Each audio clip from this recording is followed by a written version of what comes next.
आशा करता हूं आप सब बहुत अच्छे होंगे। मेरा नाम है सिद्धांत अग्निहोत्री। स्टडी ग्लोस पे आपका बहुत बहुत स्वागत है। हम एनसीआरबी की क्राइम रिपोर्ट के बारे में जानेंगे। आपको पता है दिल्ली जो है फिर से वो मोस्ट अनसेफ सिटी है, औरतों के लिए अनसेफ शहर है।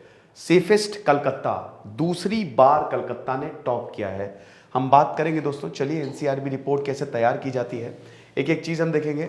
हर साल एनसीआरबी जो है वो अपना डेटा देता है और इसमें हमको भारत के बारे में पता चलता है कि भैया कितने जुर्म हुए। अब ये जो नया एडिशन है ये कल ही रिलीज हुआ है, परसों 29 अगस्त को इसको रिलीज किया गया है एनसीआरबी ने, और इसने पूरी स्टैटिस्टिक्स बताई है कि एक्चुअली में भारत में कितना जुर्म हो रहा है। औरतों के खिलाफ भैया जो जुर्म है वो 15% से बढ़ गया है। तो समझिए कि इट इज वैल्यूएबल कंपाइलेशन। भाई जितने भी जुर्म हो रहे हैं ना, बहुत ही वैल्यूएबल कंपाइलेशन है। किन किन चीज़ों पे ये बेस होता है और क्या वाकई में भारत में इतने जुर्म हो रहे हैं, हम उन सबकी बात करेंगे। लेकिन उससे पहले हमारा स्ट्रेस मैनेजमेंट का कोर्स जो कि बहुत ही ज़्यादा शानदार है, हमने इसको काफ़ी टाइम लिया है बनाने में। मेरी पर्सनल बहुत मेहनत लगी है। 30 से 50 किताबों का मैं रिव्यू करूँगा। 10 सेशंस हैं। 11 सितंबर से क्लास जो है वो शुरू हो रही है। कौन एनसीआरबी की रिपोर्ट को पब्लिश करता है? देखिए, पहली बार 1986 में एनसीआरबी की रिपोर्ट को पब्लिश की गई थी और तब से लगभग हर साल इस रिपोर्ट को पब्लिश किया जाता है।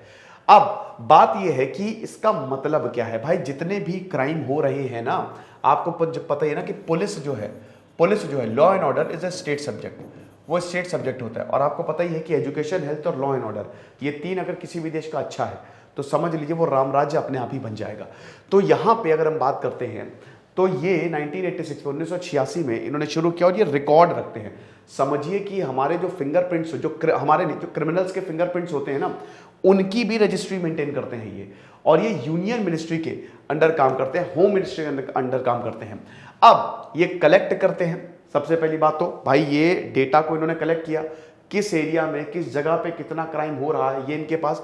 फिर उसके बाद कोऑर्डिनेट करते हैं। ये बातते भी है, ये कोऑर्डिनेशन भी, जैसे जो हमारी इंटेलिजेंस एजेंसीज पुलिस को, उनको भी देते हैं। और उसके बाद इंफॉर्मेशन भी एक्सचेंज करते हैं राज्यों से।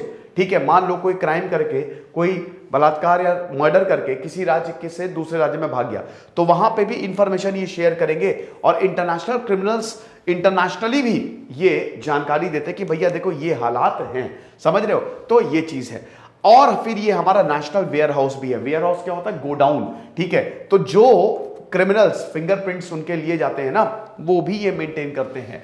अब बड़ी बात ये है कि भैया कैसे ये रिपोर्ट को कंपाइल करते हैं। देखिए, आपको पता है कि भारत में 28 राज्य, 8 यूनियन टेरिटरीज है, तो उन सबको देखा जाता है। मेट्रोपॉलिटन सिटीज को देखा जाता है जिनकी पॉपुलेशन 10 लाख से ज्यादा है। और समझिए कि सब जगह, मतलब देखिए क्या होता है कि जो पुलिस है, पुलिस कंप्लेन और एफआईआर पे काम करती है। ठीक है, तो पुलिस में एफआईआर दर्ज होगी, कंप्लेन दर्ज होगी, वही कंप्लेन जो है पुलिस जो है वो शेयर करती है। अब आपको पता है कि पुलिस स्टेशन बहुत सारे हैं, डिस्ट्रिक्ट लेवल पे हैं, लोकल लेवल पे हैं, मतलब शहर में ढेर सारे थाने होते हैं, उनमें एफआईआर दर्ज होती है। अब ये एफआईआर जो है ये होम मिनिस्ट्री से शेयर की जाती है और उसके बाद रिपोर्ट को कंपाइल किया जाता है। लेकिन कुछ प्रॉब्लम्स हैं इस रिपोर्ट में। देखिए, एनसीआरबी की रिपोर्ट जो ना, इट्स नॉट परफेक्ट। कई बार एनसीआरबी में ये देखा गया कि जो राम राज्य है वो यूपी है और केरल में सबसे ज्यादा क्राइम है, बल्कि ऐसा है नहीं। मैं उसका रीजन बताऊंगा। देखिए, प्रिंसिपल ऑफेंस रूल, इसमें क्या है कि जैसे दो बहुत बड़े हीनियस क्राइम है, जैसे मान लीजिए कि एक इंसान ने मर्डर भी किया और रेप भी किया, तो रेप उसको नहीं, मर्डर विथ रेप किया ना, मर्डर उसने रेप करके उसको मार दिया, एक औरत को मार दिया। ठीक है, तो उसको खाली मर्डर काउंट किया जाएगा, जिसकी वजह से रेप छूट गया, यानी कि बड़े बड़े क्राइम्स जो हैं वो छूट जाते हैं। इसको कहते हैं प्रिंसिपल ऑफेंस रूल, यानी कि जो बड़ा क्राइम है ना उसको काउंट करो। फिर उसके बाद बड़ी दिक्कत यह है कि देखिए, यहां पे जो रिपोर्ट है ना, report is based on FIR. और आपको पता ही है कि कोई भी थाना अपनी रिकॉर्ड बुक्स खराब नहीं करता है। आप जाएंगे एफआईआर लिखवाने, आपको कई बार ऐसा होता है कि थाना ये बोलते हैं कि आप रिपोर्ट मत लिखवाओ, एफआईआर क्यों लिखवा रहे हो सर, मत लिखवाओ, ऐसे ही मामला सॉर्ट कर दो। कई बार ऐसा देखा गया कि पुलिस डराते हैं, धमकाते हैं, क्योंकि कोई भी थाना जो है वो अपना रिकॉर्ड जो है वो खराब नहीं करना चाहता, उनको पता है। लेकिन दोस्तों आप ये मत समझिए, अगर किसी थाने में एफआईआर ज्यादा हो रही है, जैसे अक्सर हमने देखा है कि डिबेट्स में कि इनके इतना क्राइम हुआ, एनसीआरबी की रिपोर्ट, एफआईआर इतनी, वो अच्छी बात है। क्यों अच्छी बात है? क्योंकि पुलिस के पास लोग ज्यादा जा रहे हैं, क्राइम तो हो ही रहा है समाज में, जुर्म हो रहा है समाज में, लोग पुलिस के पास जाते नहीं हैं।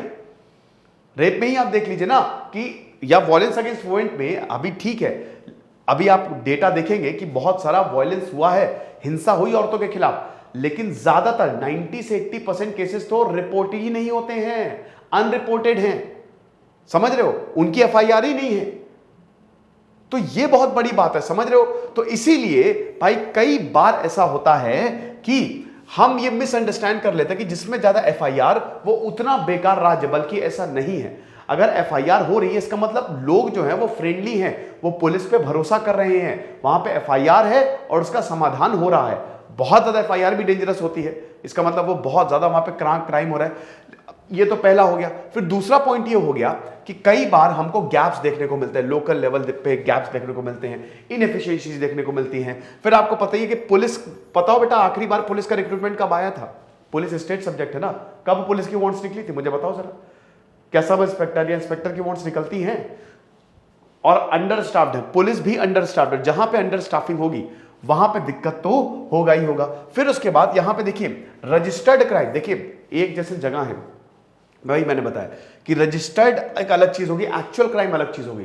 वहां पे बहुत सारी हो सकता है कि मान लीजिए कि किसी ने कोई बहुत बड़ा क्राइम किया, लेकिन थोड़ी सी पहुंच है और कुछ कर के जो रजिस्टर्ड क्राइम है वो कुछ और है।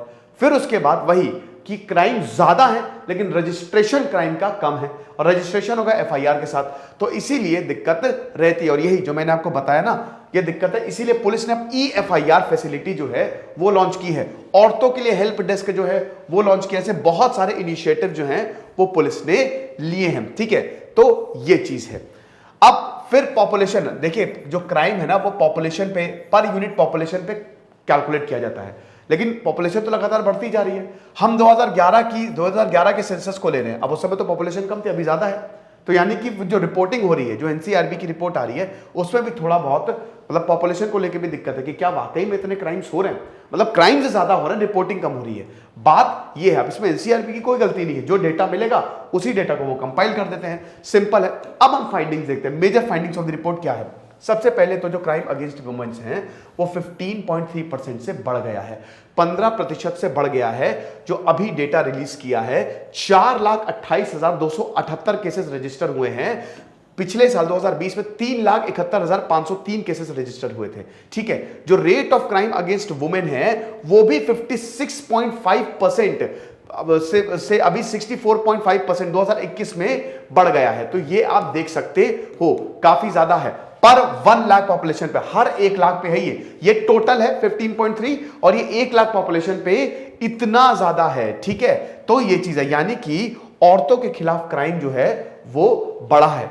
बाकी हम डेटा देखते हैं, बाकी डेटा की बात करें तो इसमें सबसे ज्यादा 31.8% क्रूएलिटी बाय हस्बैंड ने मार दिया, पीट दिया, खत्म कर दिया, ये चीज है, या उसके relative, followed by assault on women with intent to outrage her modesty. ठीक है, इसका 20.8% है। किडनैपिंग और एब्डक्शन की बात करें तो 17.6% है।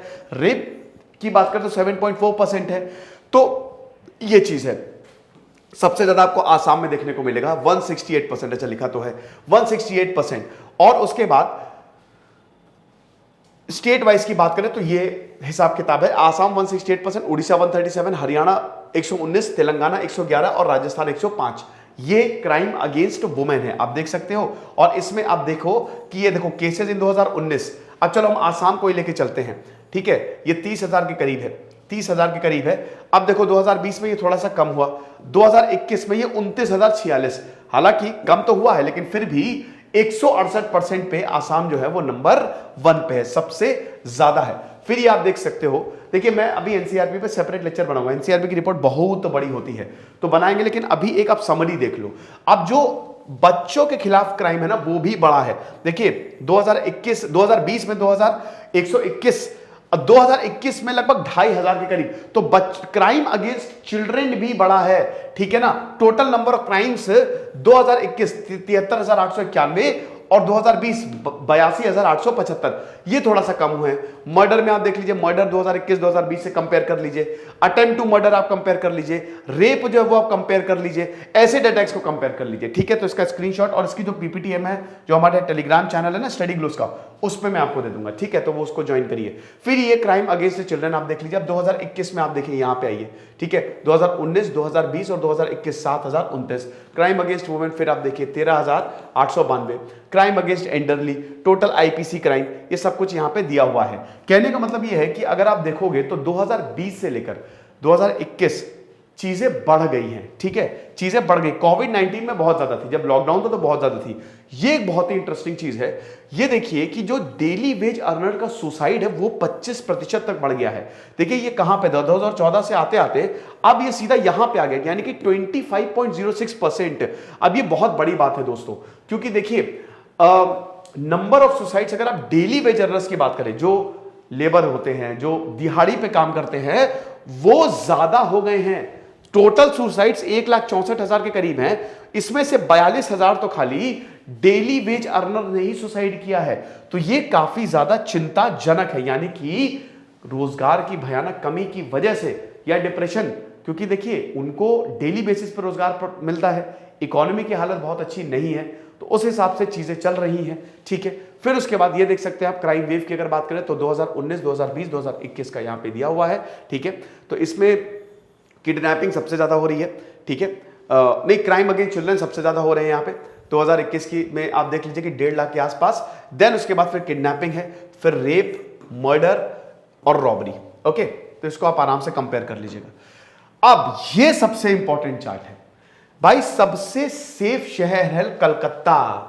कलकत्ता सबसे सेफ शहर है औरतों के लिए, आपको पता है, औरतों के लिए 11 रेप के साथ। उसके बाद पुणे, कोलकाता का जो क्राइम स्कोर है वो 103.4 है, इट इज द लोएस्ट, और पिछले साल भी कलकत्ता नंबर 1 पे था।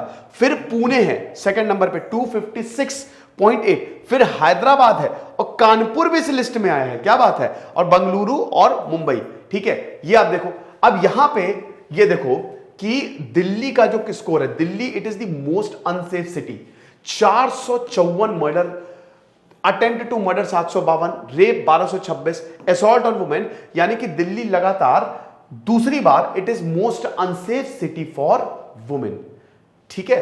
तो ये चीज है, ये एनसीआरबी का डेटा था। आई होप आपको समझ में आया होगा। हमारे कोर्स को आप जरूर अवेल करिए। इसकी पीडीएफ जो है मैं आपको टेलीग्राम ग्रुप पे दे दूंगा। Thank you so much.